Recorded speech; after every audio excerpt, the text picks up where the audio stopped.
Flor, and welcome to Wonder Women Talk Show. On this show, as I say, we interact with women who are thriving and striving in their purposes, women who are making an impact in our society. And today with me, I'm joined by a very young lady who is an author of this book, Through the Thorns of Life. I'll let her to briefly introduce herself to us. Hi, Ndali. Hi, Flor. How are you? I'm good. How are you? Thank you so much for this opportunity. My name is Karoline. By profession, I'm a safety, health, risk, environment quality officer. I write books. I'm a poet. I've been presenting at different occasions, delivering poems. I'm more on motivational, inspiration, and healing. Wow, you are an author of the book Through the Thorns of Life. Mm-hmm. For someone to write a book, it requires a lot of dedication, self-discipline, and sacrifices. How was it for you to write a book Through the Thorns of Life, and what made you write it? Oh, wow. Thank you for the question. You mentioned it requires a lot of sacrifices. Mm-hmm. Indeed, it was a lot of sacrifices. So, for me, I had to wake up at 2:00 or sometimes 3:00 during the night to write to write my book. So it has been quite a very long journey to wake up, get topics. So I tried Googling on the internet what are the issues that the youth are mostly facing, and checking my surroundings, my friends, like at work. What were the what are the issues that people were facing that I need to write about? That's why if you see in my book, there are identification of toxic friendship, divorce, breakup, encouraging others, stand your ground. It's more really on motivating the youth, not only the youth, the young people, as well the middle-aged people. So it's a whole book for everyone, because we all go through so much in life. Okay. Yeah. So does one write a book and give it a title later, or you first give it a title before you start writing a book? Yeah. Okay, so for me, I actually wrote my book in my book in a book. So I was like writing in a book. And then one of my friends said, no, that is going to be a lot of work to go copy in the computer again. So you just need to write in your phone or a PC if you have. So in the book, I had like titles of my book. So one title was even The Road Less Traveled, Through the Thorns of Life. So it was just those topics I was trying to connect, which one will fit mostly. So that was it. And then Through the Thorns of Life, when I asked few friends, like if I have to write a book, which title will capture it? It's a title, attention. Yeah. It's a title, but it will mean something to someone again. So then my friend said, no, Through the Thorns of Life. Although it was so hard for them to pick topics because they were all good. So Through the Thorns of Life came to happen to be the toughest one. So what was the main drive for you to write that book? The main drive for me to write the book was to fund my studies. I was going through a crisis of not having money to further my studies. So in 2018, I registered for a school in South Africa, whereby I needed to upgrade. Like I have a diploma, so I needed a honors. Now, when I registered to a school, I was hoping the company that I was doing attachment to will take me permanent. And should they take me permanent, I would have asked for a bursary or scholarship. Should they deny or reject to give me that, and if I was permanent, I could have gone to the bank for a loan or something. But since I was not permanent, I cannot go to the bank and ask for a loan. So I wrote financial assistance letters to different organizations, no response. And I was like, oh, okay, I can write. I'm a writer. Let me do something out of my talent and see if I can get something. So if the reason for you to publish your book was to get funds, were you not concerned that you won't get funds to publish it? The same fund that you couldn't get to pay for your study? Not really. I was not scared, because I still know there's if the whole thing is, if you sit down like nothing grows out of the comfort zone. Nothing grows when you are sitting down. So you have to take a risk. That was like a risk I took because I know I didn't have money. My mother could not afford to help me out even with the publishing. So I was like, I should go ahead regardless of what is ahead. Because sometimes you just feel like there's a mountain there. I was that was exactly how I was feeling. There was a mountain of not having money. So basically, if you have to look at the picture, it's like it's a mountain, but you don't know what's behind that mountain. Yeah. So I was like, I'm gonna just write the book somewhere other way. I'll just have to get money. And yeah, when I wrote the book, one of my aunt and Natalia, I would love to help me out. Like it was my birthday, and she was like, you know what? Today is your birthday, and you're struggling to get funds to pay the editors. So I'm blessing you on your birthday to give you money for the you imagine. So that is another thing. So I really feel like just do it. Like me and my other friend, this thing of just do it. You never know where it's gonna land you. In your book, there's a whole chapter on toxic friendship, or identifying toxic friendship, which I think it's every girl's struggle and a nightmare, just to keep friendship and to realize which ones are fruitful friendship. Briefly highlight the most important things you need to know how to make friends. Wow. Okay, I'm hoping my friends watch this. Let me just tell them that I love you guys. So how to make friends and how to identify the toxic friendship. We have seen a lot of people being betrayed by their so-called best friends, their so-called friends. We have seen or we have heard a lot of people being so down or committing suicide because of their friends. Their friends have taken their boyfriends, or their friends have betrayed them.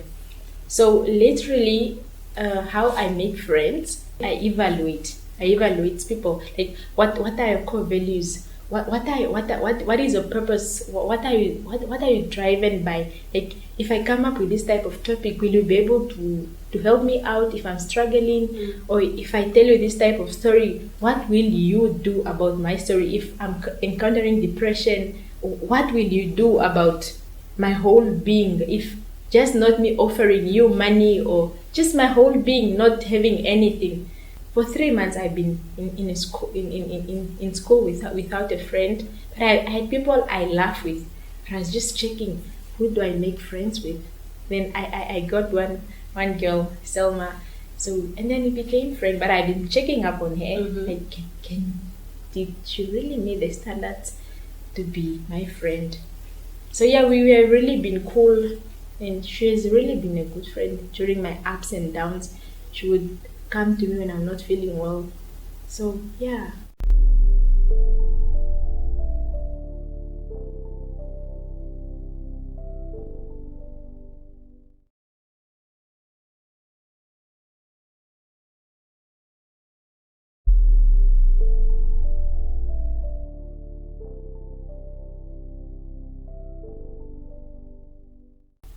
In your journey of speaking and writing, as you mentioned, while writing your book Through the Thorns of Life, how did you keep your story going, and did you never run out of ideas or words? There was a time I think I ran out of words, and that day I just slept. Like, I'm not gonna write anything because I didn't have anything to write about. But I was like, no, I need to be an author. Like, I need to add a title to my name. So the next day I went up on YouTube, internet, because I Google a lot on YouTube on motivational things. What are the people going through? So yeah, you have to run out of words, but you have to keep the story going. While writing your book, even if you ran out of words, was there a point when you thought to yourself, what would the reactions of the readers be? Yes. Because I've been writing on my blog, on Instagram, and then on my WhatsApp status. So I definitely feel like I must give it my best shot in the book, because this is not a status, it's a book. So I definitely feel like they are going to feel more inspired, motivated, because I've seen it by my recent writings. So I felt like, yeah, they're going to be touched, motivated, and what not.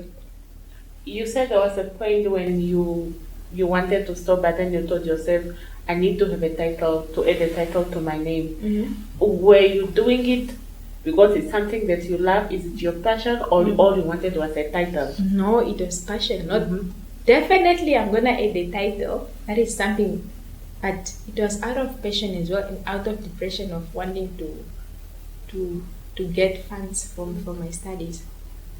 Not just about to get a title, but to motivate the young people outside there that should you go through any rejection or whatnot, there's so much you can do. You're not just supposed to sit and relax and expecting anything to come knocking at your doorstep. You need to go out there. You need to feel the storm and and see the rainbow. So should we expect more books? Are you writing the second one? And yes, I am, but I did not start with it yet. Definitely, because I'm even planning on writing a movie. I'm just trying to get the right people on how to go about it. Ndali, you also write poems, and you delivered to pay tribute to all women in Africa, the Pan-African Women Organization. You delivered a poem there. How was it for you? Yeah, it was a moment. Like first, when the Pan-African Women Organization called me, like first, because that was the third time I presented poems for them. I was sitting in the office when the lady called me. Hi, Karoline, this is Alina from Pan-African Women Organization. So I got your number from someone that you write poems, and I would love you to come deliver a poem in front of ministers. Like before she even finished, I jumped, like I screamed, like yay! I was so happy because it has been a dream to speak in front of people, like the high profile people, to just tell them that no matter how young we are, we want to impact lives, we want to change lives, we want to change people regardless of our age. So basically I've been like, when I wake up, I go into the mirror, pretend I'm on a podium speaking to the minister. So it was like a dream came true. So I literally jumped and was like, you know what, I'm gonna give it my best try. So when I told my mom about it, it was like, ain't you even scared? I'm like, no, why? I need to go speak to the people. They need to hear what the young people have out there. So no, it was a moment. It was a moment. Did you already have a poem by then, or just went to write it when you got the call? I went to go write it when I received the call, because the title was A Woman. That was the third time. The second time the title was The Progressive African Woman. And the first one was, I cannot remember. Okay, that was a group of powerful, prominent women that you spoke to. Yes. When you were standing there, was there a point when you felt a bit scared? Nope, because I pictured myself as powerful as those women. I was not scared, not at all. I was not scared, not at all. I felt like, wow. Like, wow. Nothing, I felt nothing. Was there a point when you were concerned about their reactions? Not really, apart from they will feel so empowered by young girls changing lives. That was it. Because even after the whole event, women because there were like 54 countries that came, 54 countries from all over Africa, and each country have sent minimum 4 people. Like Angola had 16 people, and it was a group of like powerful women that have those organizations that to change lives, secretary generals to those powerful. It was like, I couldn't imagine myself being there. And after, like, people came to me, hi, is it you that delivered? Like, oh, it was so powerful. There was even a lady in Equatorial Guinea that couldn't even speak to me, a guy that accompanied her, like they all came from Equatorial Guinea. They came to me. The lady could not speak. She was like, oh, this lady, she wants to talk to you, but she was just so touched by your whole presentation. So yeah, that was basically it. I just like, wow. Growing up, did you ever imagine yourself standing in front of this group of people, not only ordinary people, but prominent, powerful women? No, not really. This whole thing just started. Sometimes situations forces us to do things. Yes. So all I can say, despite me dreaming big and whatnot, I've never imagined myself delivering poems to a group of powerful, prominent women like that. Because I once a time I doubted myself that I'm not a writer. Like, I'm not a writer. But when my father died, I started more writing. Like, started writing more because I was heartbroken. So, and I didn't have anyone to talk to. And I didn't believe in that thing of speaking up. So my only friend was a pen and a paper. And I was not that comfortable enough to let my writings be read or go out there in the world. I was like, no, it was for me because I'm sad, because I'm heartbroken. So I must just keep them to myself. And then I started singing, like my cousin Papa Wano, then one of my friends Duhole, they are writing their things on Instagram. Like, oh, so there are writers out there. Let me start writing my things as well for the people to hear. And I'm started receiving things, SMSs. People are so touched. They are motivated. Like, I was going through A and B, and then I read your thing. So it changed me. I'm like, so I think I must write more. And that's when my passion of just impacting people's life, changing people's life, it's starting now. What Without made even you knowing. think at the first time that you're writing are not good for public, or you held onto them? What made you think that they can be given out? I had low self-esteem back then. Something contributed to that? I was not just a public person. Like growing up in the village, coming to the city, where these girls are so active and their English is so nice, and then you are just there with your English. It's like I had a low self-esteem. I couldn't speak up.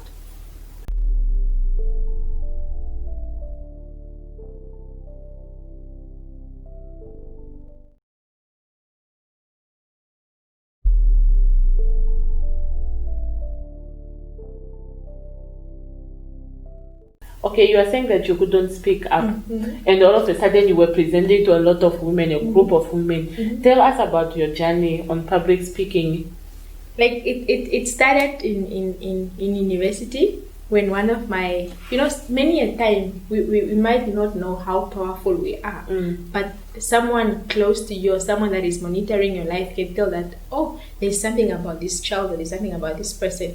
So my license officer saw that there's something about me that I need to unleash, but I was still in my shell. So she approached me and my friend, like, Karoline, you must write your name to campaign for the SRC. I'm like, I was never a class monitor even ever since high school, because I cannot speak up, I can't do those things. I'm like, nah, I'm gonna write my name. So I went home. My friend wrote her name, and then that lady wrote my name and my number and put in the box. Just to hear the next day, Karoline, you are going to campaign for SRC. I'm like, what? No, I can't. I have never spoken even in public like this. It's like making people believe in you. I did not even put my name in that box. Never. I'm like, you know what, Miss D, I'm not going to do it. So she kept saying, there's nothing you can do. Your name is already with the management. There's nothing you can't do. I was like, okay, let me give it a try. So I went home. Now, since I'm a writer, I went home, draft up my introduction. So I go come and speak to the people. So I'm not really good with memorizing. So I tried by all means to memorize and make it short and sweet so that I won't forget. And I knew my friend is good at memorizing, so I was like, oh, Selma's gonna deliver the best speech because she knows how to memorize. So yeah, when we went there now, because we were not a lot of people. That time Tulipamba was still coming to be known. So I'm still not known. Yeah. So we went classes by classes. So the first class that we went to was community counseling. Yeah, it was for counseling course.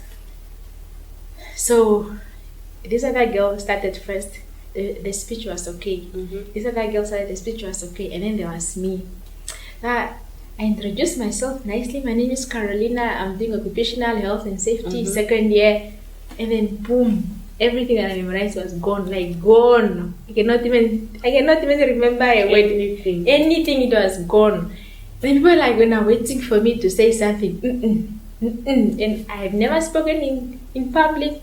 I've never spoken anywhere. I was just there. I didn't even say anything. No one clapped for me. It was a horrible moment.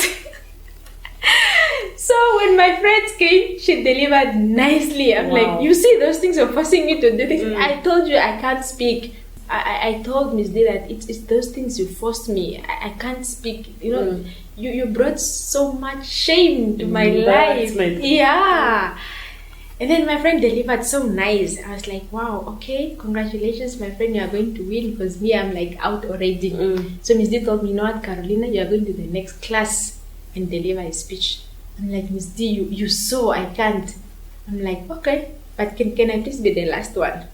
Just like, sure, no problem, whatever way you wish to. So literally that woman was just forcing me to do it. Now when we went to the next class, like all of the ladies spoke, were clapping hands. So I got smart that, okay, since I can't remember my speech, I must just come up with something that will make people vote for me. So everyone that spoke a point that was so powerful and deep, I demoralized that point to make it like it's mine. So I didn't know I could speak without preparation. So I delivered a whole powerful speech and the people were clapping for me like, wow. I was like, is this really me? Then me was like, I told you, you can do it, you're just doubting yourself. So that was it, like me just working without any preparation, and I delivered. When the results came out, I became, I actually I served on 2 portfolios. The vice president and SRC for academic affairs. I've been engaging within the management and the students. So that's how I realized many a time we doubt ourselves, but there's so much power within us. So was that your first experience of public speaking? Yes. Okay. Is that the moment where you, like, the love for public speaking was born? Yeah, I realized that I can actually speak even without preparing myself. And you never went back from there? Nope. Forward. In your book, you also had a whole topic about divorce. What made you write about divorce at your age? Maybe one would think I was maybe married and divorced. Everyone would think that.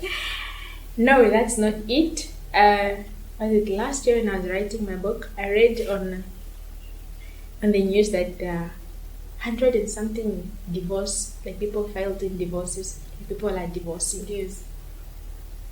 So I felt like I need to write something about divorce, but that is the statistics that I saw are not really what motivated me to write about divorce. Like I had close people around me that went through that, and it changed their life. It changed a child's life. It's sensitive topic. Yeah, and it brings so much emotion to think of seeing people that are true lovebirds, and then at the end of the day, chaos happen. So it's very emotional. Sorry. Yeah. I remember also seeing that statistics, like the number of divorce cases in Namibia. Do you think there's something that the society can do about divorces that will reduce the number? You seeing how it happened, and then you say it happened to people that are close to you. Do you think there's something that was supposed to be done or we can do to avoid the number of the cases of divorce increasing? To increase. Yeah, I feel like the people that are more knowledgeable on giving counseling, like we have a lot of counselors out there, we have a lot of people that are passionate about counseling people. I feel like they need to open up organizations whereby before, I think I know churches do, they give advices before marriage, but I feel like while people are even dating, they need to go for such counseling sessions, or the one that can do maybe YouTube channel, the one that can write, they must write about those things just to motivate people before they go through divorce, before they get married, or when they are going through so much in life, in their marriage life. They need to like once you speak, I feel once you speak up, once you speak to someone, you get an idea of what you're going through, and you even realize that you are not the only one that is going through something. So I feel they need to get organizations. On one of your posts where you advertise your book, Mm-hmm. you said, and I quote, Mm-hmm. order not only to support a Black African child, Mhm. but for self-empowerment too. Mhm. Give us highlights on the self-empowerment on your book through the thorns of life. Like there is the 2 chapters in my book. Encourage others and stand your ground. And there's one, the identity, self-identity. So this when one buys, I don't use the word buy. Like I started using the word buy but when I started getting reviews about my book, I felt like people are not buying, but they're investing in themselves. It's an investment. It's not like you're buying something. You are buying it, but you're investing in yourself. It's an investment. So the self-empowerment that is in the book, you like if you read that chapter of Stand Your Ground, like if you have to be going through something, maybe it's telling you that there's so much to tell you that should you go through something, you need to stand your ground. You need to be solid on your ground. You need to your foundation, like you need to create that foundation, a strong one, that whatever come may, you won't be able to collapse, because once you how do I once you make your foundation strong, whatever come, it won't be shaken. Yeah. Do you have any last word to our viewers on your book or on self-identity? Any burning topic that is in you wish to highlight to the viewers? I like life is full of hurdles and hiccups, but one needs to keep on being strong. And one, like in my book, I wrote telling people that you're a masterpiece. So you have so much more, and the power lives within you. You just need to unleash it. And we must not see less of ourselves. We must create that. We must create that habit of doing so much for ourselves and not just listening to the outside voice of what, like people are very different. Not everyone will want the best for you, but we need to filter which voices or which advices or which words to take from people. Not just everything that you are being told is nice. So you need to filter from. And to my young people outside there are so many opportunities in life. You just need to tackle those opportunities and challenge yourself big. Viewers, what I've learned today is that it's very easy to be an average. It's harder to get out of our comfort zone, and sometimes we need to get out to grow as people individually. In your comfort zone, no one will criticize you because you're not doing anything. No one will even point out the negativity in you because you're just there and you are comfortable. Nothing will come out. But the moment you get out, yes, it's difficult. You'll be criticized. Everyone will then pick up that negative thing about your life. But at the end of the day, it's about you, it's about your purpose, and it needs to be done. We will see you next time. Thank you.